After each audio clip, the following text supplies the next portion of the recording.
Ndugu wanahabari, kama mnavyofahamu, mnamo tarehe 1 Novemba 2025 Tume Huru ya Uchaguzi, na huru ile unaiweka katika quotation marks, ya taifa ilitangaza matokeo ya uchaguzi mkuu uliofanyika tarehe 29 Oktoba 2025.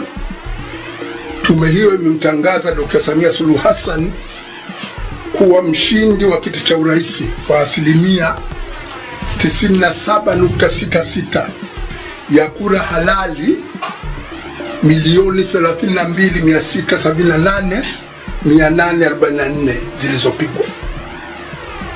Huu ushindi uliotangazwa ni mkubwa kuliko ule ushindi wa Dr.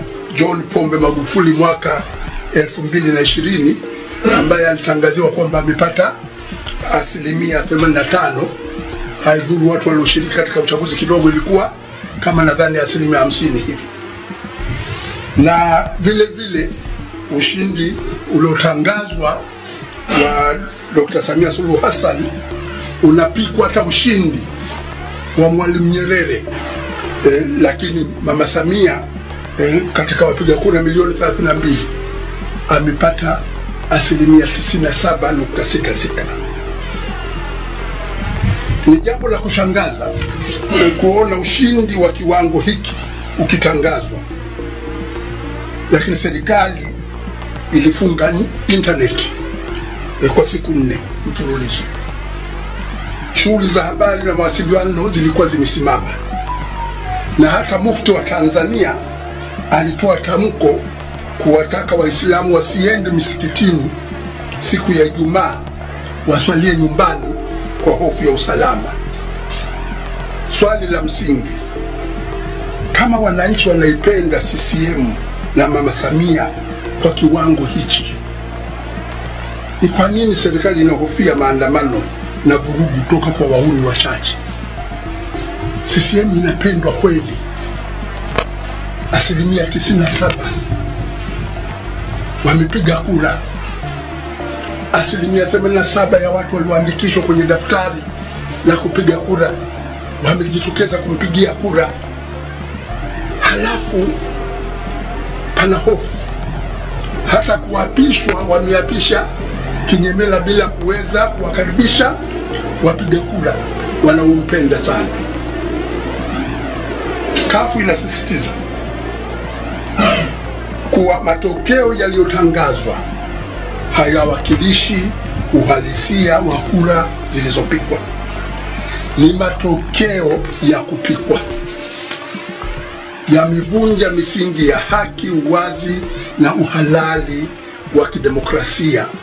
Serikali imepoteza kabisa imani kwa wananchi ndani na nje ya nchi. Baada ya kushauriana na viongozi wenzangu wa kamati ya uongozi ya Baraza Kuu, Kafu inatamka wazi kuwa uchaguzi mkuu wa 2025 haukuwa huru, haukuwa wa haki wala wa kuaminika. Ni ubakwaji mwingine wa demokrasia. Matokeo yaliyotangazwa hayana uhalali wa kidemokrasia. Chama kinaitaka jamii ya kimataifa, mashirika ya kikanda, ya ndani ya nchi na wananchi wenyewe kwa ujumla kuchinikiza kwanza kuundwa serikali ya mpito, caretaker government. CCM itatufikisha pabaya, imetufikisha pabaya, haiaminiki kabisa. Tunahitaji pawepo na serikali ya mpito itakayosimamia mchakato wa mpito wa kisiasa na kukamilisha upatikanaji wa katiba ya demokrasia inayotokana na maoni ya wananchi. Kuunda tume ya uchaguzi iliyo huru kweli na isiyodhibitiwa na chama tawala, iandae uchaguzi huru na wa haki. Kulinda haki za binadamu kwa kufanya mageuzi ya mahakama na vyombo vya dola, hususan polisi na usalama wa taifa. watu wakiwa wanaandamana, hukumu yao sio kupigwa risasi. Hukumu yao ni kukamatwa na kupelekwa mahakamani kama wanaandamana kinyume cha utaratibu, sio kupigwa risasi. Kuna watu ambao wala walikuwa hawaandamani. Unahitaji uwe na jeshi la polisi ambalo sio jeshi la polisi. Wakati mwingine tunafanya makosa kuta hii ya police force, wao wanaona kutumia nguvu. Tunahitaji tuwe na police service, huduma za polisi za ulinzi wa raia na mali zao. Tunahitaji kujenga taasisi madhubuti ya mapambano dhidi ya rushwa. Huku kung'ang'ania kubaki madarakani ni kwa sababu ya rushwa. Rushwa ikikithiri na tamaa za utajiri, unaona kwamba lazima tu mimi niwe rais. Tupate taasisi madhubuti ya kuweza kupambana dhidi ya rushwa, na vile vile kujenga misingi ya uchumi jumuishi unaokuza uchumi na kuzalisha ajira kwa wingi kwa vijana wetu. Ni hatari sana vijana wa Tanzania wameanza kukata tamaa, na vijana wakikata tamaa ni hatari. Lazima tujenge misingi imara ya uchumi jumuishi ambao utawapa matumaini vijana kwamba na wao pia wanaweza kuwa na maisha bora na maisha mazuri. La pili, kufanikisha mazungumzo ya kitaifa ya kuunda serikali ya mpito. Wafungwa wote wa kisiasa na hususan Tundu Lissu, mwenyekiti wa Chadema, waachiwe huru mara moja. Tatu, kufanyika kwa uchunguzi huru wa mauaji, uvunjaji wa haki za binadamu, uharibifu wa mali na uhalifu katika wakati huu wa uchaguzi.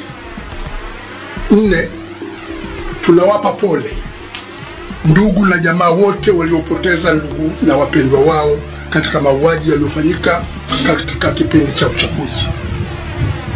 Kuomboleza vifo vya Watanzania wenzetu, bendera za CUF zitapandishwa nusu mlingoti nchi nzima kwa mwezi mmoja kuanzia leo. Natoa taarifa kwamba bendera zetu zipandishwe nusu mlingoti kuomboleza vifo vya Watanzania wenzetu ambao wamepata janga la kupoteza maisha. 5, CUF chama cha wananchi kinawaomba Watanzania wanaopenda haki nchini kote kufanya ibada maalum siku ya Jumatatu tarehe 10 Novemba 2025 kwa kufunga kula mchana na kufanya dua na maombi baada ya kufungua, kila mtu kwa imani yake. Dua na maombi yajikite kumuomba Mwenyezi Mungu kupitisha hukumu ya haki dhidi ya wale waliosababisha mauaji na yale yote yaliyotendeka katika uchaguzi mkuu wa 2025. Chama cha CUF kinaendelea kusimama na wananchi kutetea haki, demokrasia na uhalali wa maamuzi ya raia wa Tanzania. Hii ni nchi yetu sote, maamuzi ya raia lazima yaheshimiwe. Hakikisha umesubscribe, comment, like na kushare. Mseto Media, we connect everywhere.